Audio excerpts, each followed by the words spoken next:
Ireland and France, folks. Number one against number two in the world, and it's number one who gets it done. Ireland, 32 points to 19 winners over France. We're going to go through some key events, stats, and you guys can let us know your thoughts on how this one went. If you can hear the rain outside, that's because there's a cyclone passing by New Zealand. And it's 5:20, so I'm trying to keep my voice down as to not wake up the kiddies. But if you're going to get up at 3:15 in the morning to watch some rugby, that first half is about as good a half as you're going to get. I would say on my little page of notes that I took, 2/3 of them were from that first half, because the first half was just madness. The amount of world-class stuff you saw from both sides in that first half was just, it looked like the guys in the second half were knackered, and the crowd was phenomenal. Travelling away fans were loud, home crowd also very, very loud, so much to like about this game. It started pretty crazily with James Lowe hitting the spider cam wires, I think. That's happened before. That happened at the end of last year. I think it was the box against Italy, I think. So it's not the first time we've seen spider cam get hit. Ideally, we don't want that, because it could end up causing controversy at some point, but nothing really doing for that one. But a bit of a weird start to the game. France got the first points, though. They had a fair bit of ball early on, which is not something you can say across the entire course of the game, but they ended up earning themselves a penalty, so a 3-0 lead is not a bad way to start your away trip to the Aviva. But then Ireland really kind of started to switch it up a gear. They had a 5-metre maul chance on 6 minutes from a big old James Lowe kick, and his boot was certainly a bit of value this one. Like, Ramos couldn't get back to stop the ball from rolling into the corner. The maul got stopped, but Ireland go like 10 plus phases like they can do. Before Andrew Porter, I think the 12th or 13th phase, he ends up getting held up. And Ireland were held up multiple times in this game, but didn't really matter. Cyril Baille did well to get under him, to be fair, so it's a good try stopper, but it didn't really matter, because from the 22 restart, for the goal line restart, sorry, it almost looked like a wee kind of set move, and I'm convinced it was, from the way it has to be, from the way the Irish coaching staff reacted. This little, as they were kind of running it back, this little inside ball that Finlay Bealham spins around and pops to a on-rushing Hugo Keenan. What a break through the French defence. It was hot knife through butter stuff. Beautiful, beautiful early try again for Ireland. So 7 points to 3 early on. And when the French had the ball, man, from the resulting phases and whatnot, their attack was being largely shut down. It was going backwards. And they were having to resort to box kicks because they couldn't find a way to crack open the Irish defence early, I should say. They did start to look a little bit sharper, but then kind of key moments of interventions. You had Josh van der Flier, kind of almost intercepting, getting himself in the way of a pass, as the French are actually starting to look a wee bit sharp to kind of shut down that pass that is going to maybe put someone into space. Although Ireland did concede another penalty, despite the fact that defence was holding pretty well. So 7 points to 6. And some pretty helter-skelter rugby from the French. They were, they made a fair few errors in that first half, but they were trying a lot of stuff. Possibly the try of the game. There's a few good tries in this one. The first one was pretty sweet with the prop setting up the fullback. But Penaud's run out of his own 22, when Mack has just started the run by almost running into the ref, and then they've passed it wide. It's kind of an average pass where it hits grass. Ramos just kind of slaps it across to Penaud. It's not real clinical stuff, but then Penaud, despite the fact that it's been a bit iffy in the build-up to the ball getting to him, doesn't matter, man, because he just runs it out his own 22, finds some space, gets the ball to Caelan. Caelan is able to keep the run going, keep his arms free, gets it back to Penaud, and Penaud is able to score. So it's a great support line. It's a great try. We've been treated to some bloody good tries already in the Six Nations, so really, really pleasing. France are suddenly 13 points to 7 ahead away from home. Good conversion from Ramos. and it's not looking too bad. It's like a proper tit-for-tat game. It's what you want between number 1 and number 2 in the world. 20 minutes, though. Ireland hits straight back. It is just crazy, and I think France will be kind of cursing themselves for how often they let their kicks be disrupted by that on-rushing Irish defence. This one, I think, gets disrupted by Mack Hansen. Ireland are able to clean up the loose ball. They get the ball wide to James Lowe. Speaking of crazy tries, I don't think the French fans will like this one because it looked like maybe his foot touched the grass. It looked like maybe the ball touched the line, but the ref, Wayne Barnes, just says no clear, compelling evidence. The TMO, Brendan Pickrell's happy to agree. It's one of those ones where you give the benefit of the doubt to the attacking team. I don't mind it. I'm going to admit, I don't mind it. When you see a try of that skill level, it needs to be 100% conclusive. The angles were a little bit kind of iffy.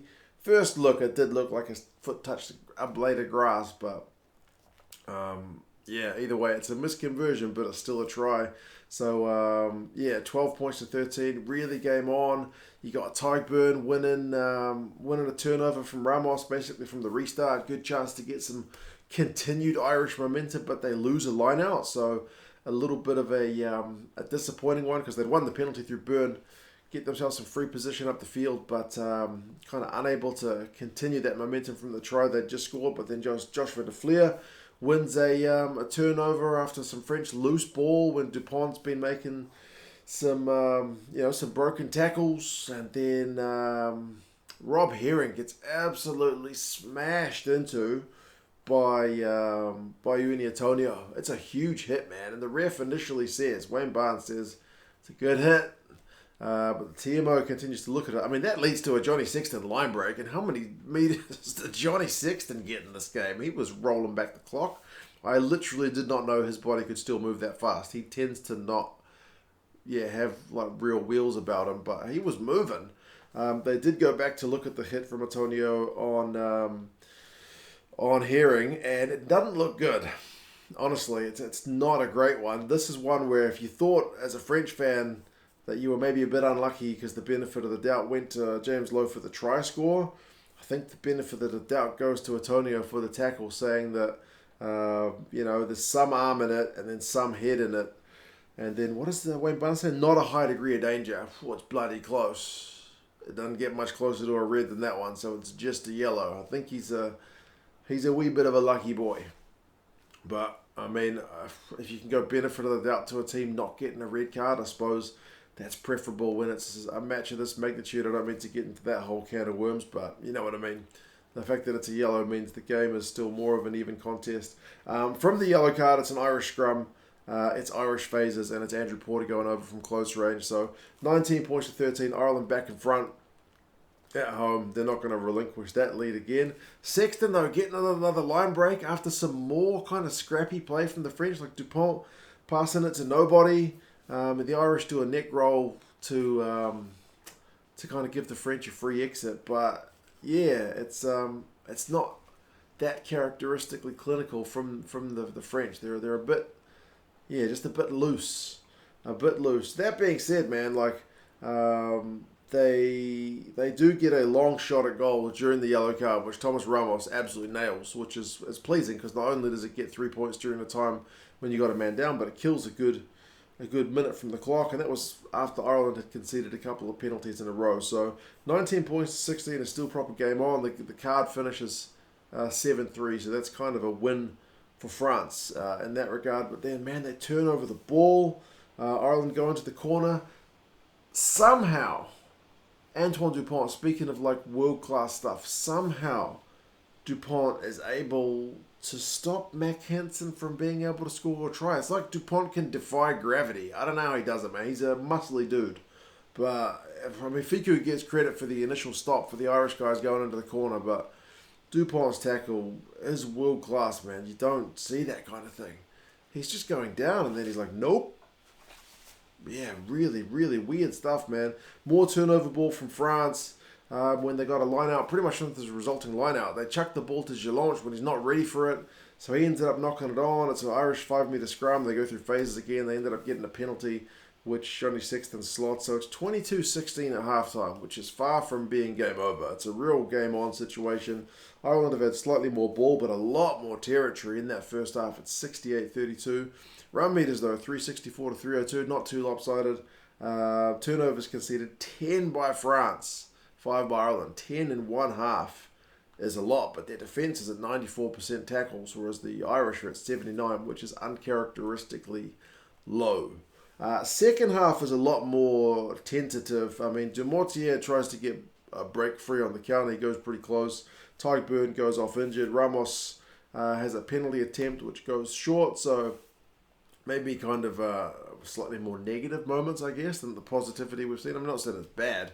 I'm just saying it's like things like Dumortier didn't score. Byrne does go off, and Ramos missed, whereas in the first half, hopefully Byrne shakes off the injury because he looked to have taken a stinger in the first half, and we saw some moves more finished. Penaud went close. McCloskey did well to win a turnover on defence to keep the French guys out as they were trying to build some momentum. Sexton went off as well.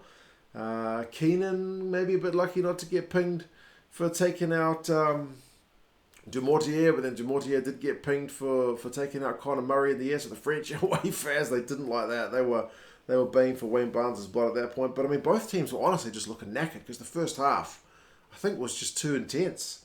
Ramos had a bit of a kicking duel with the Irish backs. James Lowe's right foot is not very good, but his left foot, that's pretty good stuff. He put one when Ramos kicked a grubber through to like a hard, like low kick. James Lowe just snapped it up and kicked it straight over Ramos's head. And then he celebrated like he won that kicking battle. So that was a pleasing moment. If you can take some joy out of a kicking duel clearly won, that was that moment. And then, I mean, speaking of kicking duels, Hugo Keenan kicked a heck of a 50-22 as well. Spotted some space in that French backfield. He was having a great game. Like, it's weird. Like, last week it was Keenan who got man of the match and Doris, who I was like, ooh, unlucky not to get it. And this week it's like reverse. They both played bloody well. Doris gets man of the match, but geez, Keenan was extra special as well, wasn't he? A try, 50-22, great under the high ball. Yeah, just really, really clinical. Ireland went close. Porter went close. The penalty in front, though, eventually. So they make it 25-16, which is starting to look a bit more comfortable for Ireland. And from this point, they're not really looking like losing it. I mean, Ramos does kick a drop goal in return, but it's kind of an admission that they're not able to get the try. And then Ramos gets immediately subbed from that. I don't think it's punishment from the drop goal. They brought on Jalibert because they needed something else on attack, but it's hard when you're spending a lot of the game down your own end. I mean, Ireland got held up again on 64 minutes. France, that was from a kind of poor line out on their own line. As I said, kind of a little bit uncharacteristic from them. And eventually it had to come, man. The Irish bonus point try, 71 minutes. Ringrose finishes off on the left wing. The pass from Doris, as he's being tackled and breaking tackles, is a real peach. It's a wide ball. And then, I mean, they get one hand on Ringrose, I think. But, geez, too good, man. 32-19. That is the final score. So a lot more, I think, going on in that first half. But, yeah, that one try in the second half is a bit of a beauty as well. So we really saw some proper skills with some of the tries in this game, man. France had to desperately try to get something going. Dupont did have a nice line break. He couldn't quite find Damian Penaud with the grubber kick. France continued to attack right up until the death stretch. It was a good fight, even though they knew the game was gone. Their big winning run over. But they ended up knocking it on to finish. So, yeah, a little bit of a disappointing one for them. They couldn't get a little bit closer. Stats, I should say they're the Opta stats rather than the ones from the Six Nations. Like the Six Nations stats always are way more generous with the run meters. They had it at over 1,000 run meters according to the commentators, which is the kind, like for Ireland alone, which is the kind of numbers that, according to Opta, that New Zealand would get against Tonga when they put 100 points on them. So Opta's stats are a little bit more conservative with run meters. 678 Ireland to 564, which is still really high. That's a high running game. Some games it's 200 against 300 run meters. So 600 from one team, almost 7, and then more than 550 for another team is really high. Possession 52-48, territory 56-44, so not too lopsided. But tackles, man, the French had to make 250, and they were at 92%, man. So I think other teams would have shipped more than the points that the French did in this game. Ireland's tackling percentage of 80 is up from the first half, but still overall pretty low. They would usually be a lot higher than that. So it's an area that they'll still be looking to improve on. They only had to make 148 tackles, so 100 tackles fewer than their opponents is generally a good place to be. And you can see why some of the French guys were exhausted. Keenan, 182 run meters. I said that Ireland had 678. He had 182 of them. Incredible. 2 clean breaks, a defender beaten, a try. Doris has 89 meters, which for a loose forward is also huge. 2 defenders beaten, makes 8 from 11 tackles. Sexton even made 66 meters, which is phenomenal for him. Not usually his kind of key part of his game. 2 clean breaks. Most he's probably had in a long time. Flier, 28 from 28 tackles on defence. Penaud also makes 100 plus meters, 109, 11 defenders beaten. So, yeah, man. Crazy, crazy game. Like I said, the first half is one of the most intense first halves you will ever see in terms of just like the intensity of the game and just the key moments of like world-class players doing world-class things, be it on attack or defence. It was crazy stuff. So, yeah, I was wide awake despite the wake-up time of the actual game. You guys let us know your thoughts. How did you think that game went? Bit of a game of two halves in terms of just like the intensity levels. But, yeah, very, very entertaining watch. And Ireland with the 2 bonus point wins in a row now. France coming away from this one with nothing. Set themselves up really nicely in terms of the wider competition. But anyway, you guys let us know your thoughts. And I will get ready for the next game. Wales against Scotland, which is kicking off pretty shortly. You guys take care. Talk to you again soon. See you later.